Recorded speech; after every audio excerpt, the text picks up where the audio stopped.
Hey, deserving listeners, it's that time of year again. It's the weddings episodes. I assume those weddings are in these episodes. Let's watch and let's see what happens. Also, I'm going to take this jacket off. It's a little constrictive. Let's get to the show. How are you feeling? I feel like some days it's hard for both of us. Yeah. Some days we test each other, and that's the whole point of this process. Okay, so they're having a pre-wedding serious talk between the two of them. I think that's great.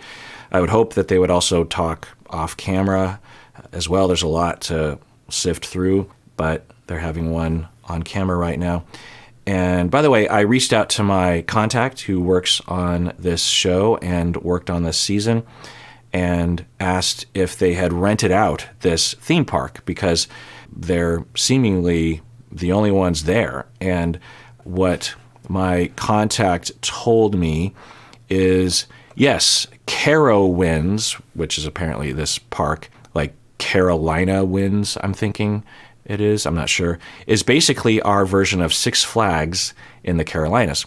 Filming took place on an evening the park was already closed, so it was all ours. Okay, so it was closed for the evening. I'm not sure if we rented it or if it was a trade for an advertising deal for the park, which does happen sometimes. Yeah, I wondered about that because sometimes the show will just have an entire venue, like a bar or a restaurant, all to themselves. Anyway, each season we do a big date for each couple. So I actually, when I read that, I nerded out this morning and actually went back through all the seasons and cataloged and wrote down. Sometimes I'm a list maker, and so sometimes I get a little into a particular thing, and I can't let go of it until I finish it. So if you want to hear what I came up with. So season 1, you had Giannina and Damien. They had a helicopter ride, and then they had a catered fancy dinner at their home, which is the Love is Blind apartments that they stay in. There's a fancy cook and all this kind of stuff. Then they dressed up. And then Amber and Barnett, if you remember them, Matt Barnett, they went to a winery and had a picnic. That looked really nice. Maybe that's what I'll do is I'll try to pick what I would want to do. I've gone on a helicopter ride with my wife and my mom. Actually, I had a Groupon, and it was pretty cool. I'd never been in a helicopter before, so I don't think I would necessarily need to do that. A catered fancy dinner at home, yeah, but a winery picnic, it looked really nice. Jessica and Mark, if you remember them, they were having a picnic on a dock, which, whatever. Lauren and Cam, they had a tree house. So Stacy and I stayed, there are tree houses just east of Seattle, kind of about where I grew up-ish. And each tree house on this treehouse lot in the middle of the woods, very, very Pacific Northwest sort of forest. And each treehouse is pretty isolated, especially the one we were at. I actually won this treehouse stay from an auction from a fundraiser for Camp 10 Trees, which is a camp for LGBTQ youth. And I paid a fair amount of money for a lottery ticket, I guess. And I never win those. I think it was like $100 for just one ticket. And I thought, well, that's what they do. They give you like free drinks or cheap drinks at the very least. And then, you're much more likely to be like, sure, I'll buy one of those tickets. And I never win those things. And I won. And then Kelly and Kenny, if you remember them, I didn't see anything. I could have missed it as I was scrubbing through. Season 2, you had Shake and Deep D. It was really interesting to watch these couples again, little bits and pieces. So basically, there was a spa day that Shake decided. It's also interesting to see who the production let decide, because it was usually one person saying, I want to take my partner, and it's not by gender. So I wonder if they just throw it out and if anyone has a strong idea about something. Anyway, so Shake wanted to have a spa day because he was hoping to have sex with Deep D, because he wanted to see if they were compatible for marriage. And at least from the little bit I saw it sounded like Shake and Deep D hadn't had sex by that point. I don't remember that part, but I did write down something that Shake said heading into this spa day date. And he says, "We formed a powerful emotional connection before we even knew what the other person." So we formed a powerful emotional connection before we even knew what the other person looked like. I said to her, "I want to fuck you emotionally before I actually fuck you." Each to their own. It's a metaphor, and I guess the message is a good one, but worded that way. And then Natalie and Shane, they had a dinner in a nice city park in Chicago. Danielle and Nick, it kind of looked like they were at a hotel pool and hot tub area all to themselves. Didn't look that great. Ayanna and Jarrett, nothing. And Mal and Sal, nothing. Now, I'm guessing that they did film it, but they just didn't show it because nothing of interest happened. Season 3, this is the one I remember. Colleen and Matt were at the aquarium. I just remember thinking, how did they get that cool aquarium? Probably after hours, right? But still, I just thought, I want to do that. I want to have a romantic dinner in an aquarium while all the fish are around and everything. I guess you wouldn't have seafood.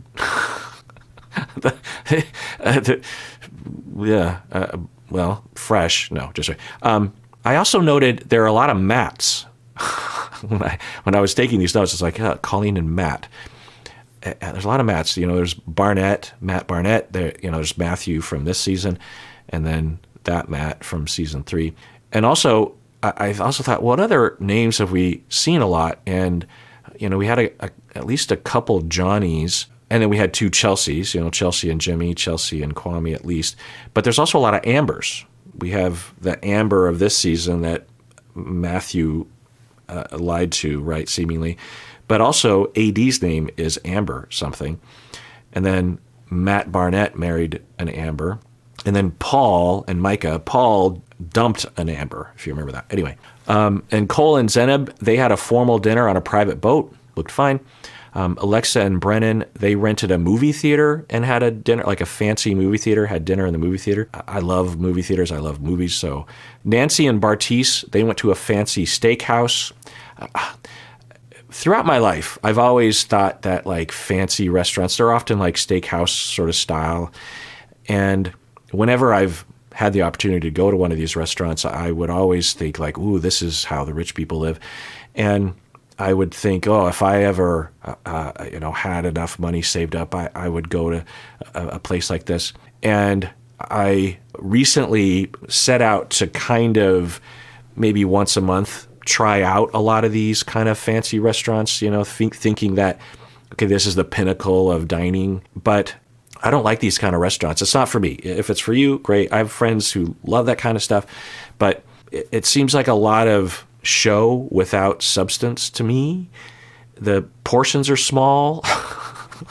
As a Japanese American, that is like sacrilegious to us. Whenever I throw a party, my wife is always thinking, I don't think we need that much food. And I'm like, as a Japanese American, it's imperative that I have at least twice as much food as would be possible for everyone to eat. Just a side note. The most fanciest restaurant in Seattle, it's well known, it's been around for decades, is called Canlis. It has a beautiful view, and it's very expensive. The service is really great. They have several courses, I don't know, like 15 or something, and there's a different set of utensils. It's very, very fancy, and it's very highly sought after. People go there for, their 25th anniversary. It's a very special thing. And Stacy and I went there a couple years ago, I think, and on the way home, we were so hungry that we went to McDonald's. We went to, it was like 11 at night, and I'm just like, I'm still hungry. And she's like, yeah, me too. And so we stopped at McDonald's. I'm not into that kind of thing. God bless people who are. Season 4, Brett and Tiffany, they had a seaplane, a very Seattle thing. Zach and Bliss, nothing. They didn't show them having a special thing. Paul and Micah, nothing. Kwame and Chelsea, nothing. So the Seattle people got shafted. I don't understand, at least in terms of being scrummy through. Season 5, last season, we had Izzy and Stacy. They had dinner in an airplane hangar, like a museum, like an airplane museum. That looked pretty cool. Lydia and Milton, they looked like they were at a geology museum, which looked super cool as well. And of course, those are the only 2 couples that managed to make it to that point. And this season, we have them at a theme park, which is really cool. Although in my old age, my inner ear is such that I will get so sick. I used to love roller coasters and, all the spinny things.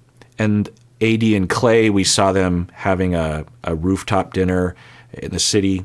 And then Amy and Johnny went camping, which looked well. I don't like camping, but I like everything except for the sleeping. If I could just go and then go home to a hotel, that's what I always say. Like, Burning Man looks amazing as long as I could go back to a hotel every night and wash all that dust off. Anyway, but they had s'mores. For those of you who don't live in the States, I think it's an American thing. If you ever come to the States, make sure that you have real s'mores, real ones. You can do it in your backyard, but it's got to be over fire. And it's just, I have so many wonderful memories of having s'mores. Anyway, so yeah, that's where I share you my nerdy research this morning. Let's get back to this. And I'm really envisioning, like, can I see myself being with him for the rest of my life? And I've asked myself that quite a bit throughout this process. Okay, so sounds like they're getting into the nitty-gritty here. That's interesting. Usually we hear a very sort of vague answer where you're thinking, well, that can mean a lot of different things. But occasionally they get real. Like Johnny and Amy on their camping thing, there doesn't seem to be any ambiguity or any hesitation, any kind of problem. So when you see that and you contrast it with the others, and I think any rational friend or family member would say, look, just don't say yes at the altar. You can always date after the altar. When you propose and before you propose, every step of the way, I've always checked in with myself. And today, I feel really, really, really good. Okay, so normally with anyone on the show, I'd be thinking that's positive, that's optimistic, but we've heard her say such things before. However, she usually says it in a different tone, a different mode, that kind of cutesy, which is fine. I'm not saying it's bad, but it feels less genuine or heartfelt. That one sounded more heartfelt to me anyway. Pretty tough argument like a week ago, but I loved you so much. And okay, so it's interesting to situate their timeline. So it sounds like their last fight was a week ago. I think that was the big one about when he went to the birthday party. I have no doubt in my mind that you're my person. Which I suppose is a strength and a positive that they haven't had a fight since then. And I thought for sure the lake party would cause a fight. I'm actually really surprised that it didn't. So that is a positive for sure. I mean, the trigger was there.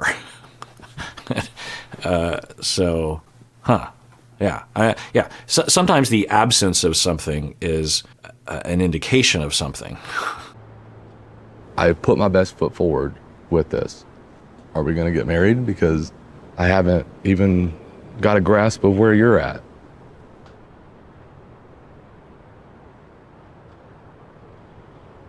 So we're seeing them get specific. I don't know if they will answer the question directly, but it kind of looks like that's what Jimmy is asking for, like an explicit statement of, are you a yes or a no? I think that's what's happening. That's interesting. Where are you at with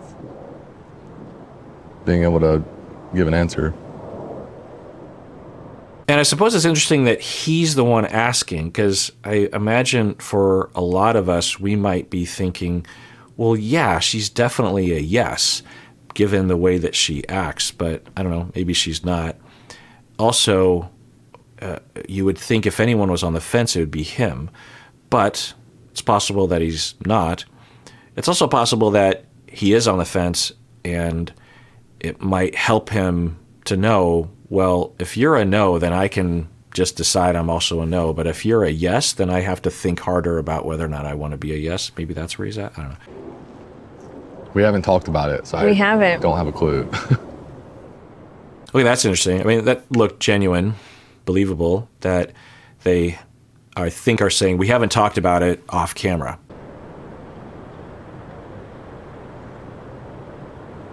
At least the way they're editing it, she's thinking long and hard. Usually that would be a bad indication, but if I was to take a guess as to what's going through her mind, it would be some rational thought of, we do fight a lot. I think she in her head does blame him a lot.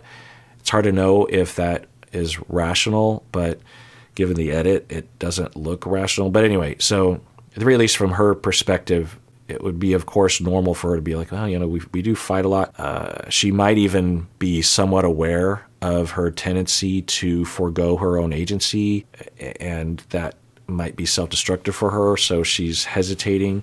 She's worried that she will fall into something like she did in the past, maybe. I don't know. She could also, well, okay, here's an hypothesis. I don't know about her, but for some people with preoccupied attachment or a version of disorganized attachment and or borderline histrionic personality, those aren't synonymous, by the way. Those are very specific things, but there can be some overlap. But for some of these folks, when I will work with them, they will tell me that they have a mixture between preoccupied and avoidant attachment. And sometimes that's true. I actually will have patterns that can be characterized as either avoidant or preoccupied, depending on what's happening. I tend to go into the avoidant when I am particularly threatened attachment-wise, and I'm not on my P's and Q's. Is that how they say it? I'm terrible with idioms. I'm not particularly differentiated, or I'm particularly stressed out. I tend to be avoidant, but there are times when I will be preoccupied for sure.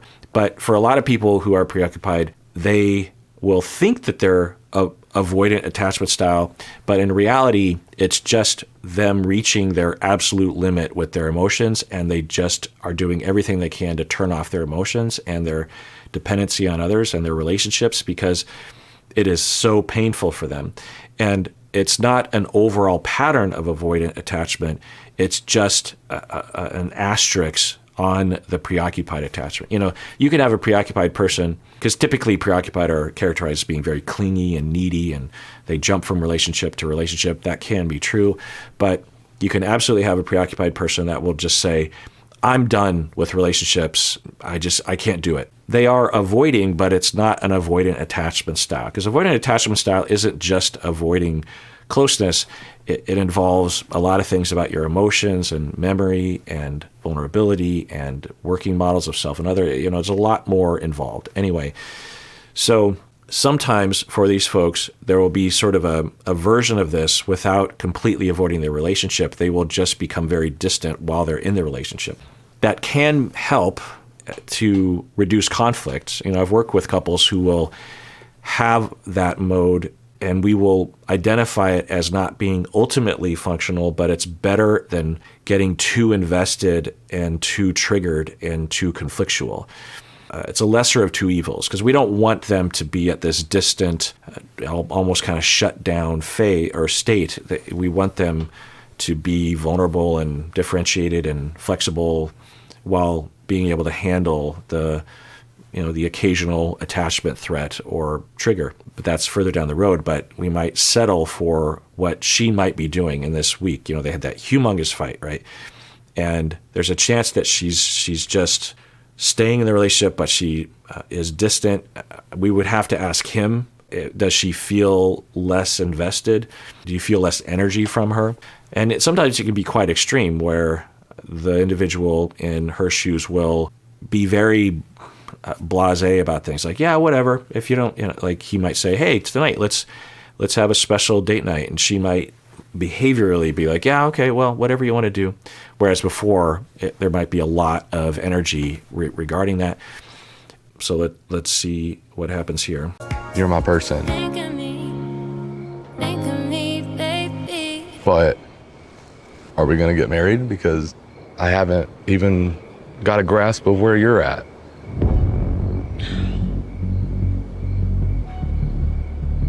Yeah, and when he says something like that, it could be a sign of that she has been pulling away in order to not get triggered. It's like she's just trying to survive. She's just trying to get through the day, and she knows that she just needs to be distant and turn off her warmth.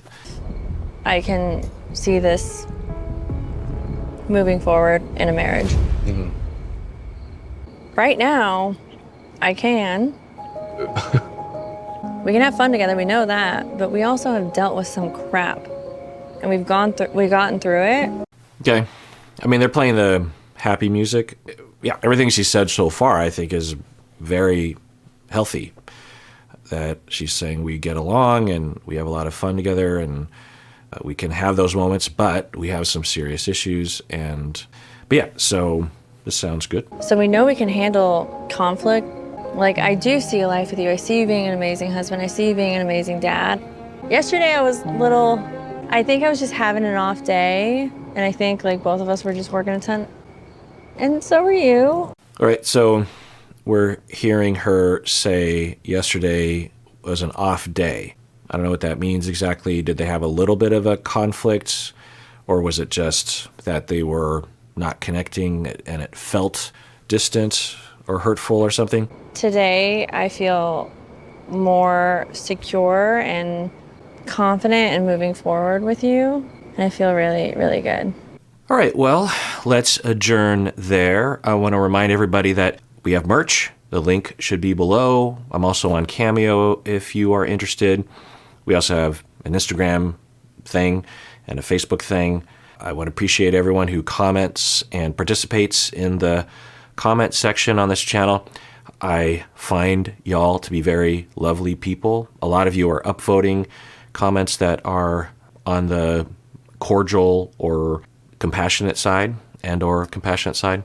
I find this comment section to be, I don't know if I'm biased, but maybe the best comment, the most adult and mature and caring and self-aware comment sections I've ever seen. Now, maybe there are others, I'm sure there are, but it's a rare thing. And that's you. You built that. And you perpetuate that. And you participate in that. And there's a lot of good that can come from that. Because, you know, it's one thing to watch these videos and have your own thoughts and talk with your partner or friends. It's another thing to go into the comment section and see, oh, there's a lot of people that think along these lines, or, you know, that's an interesting point of view. I hadn't thought about that.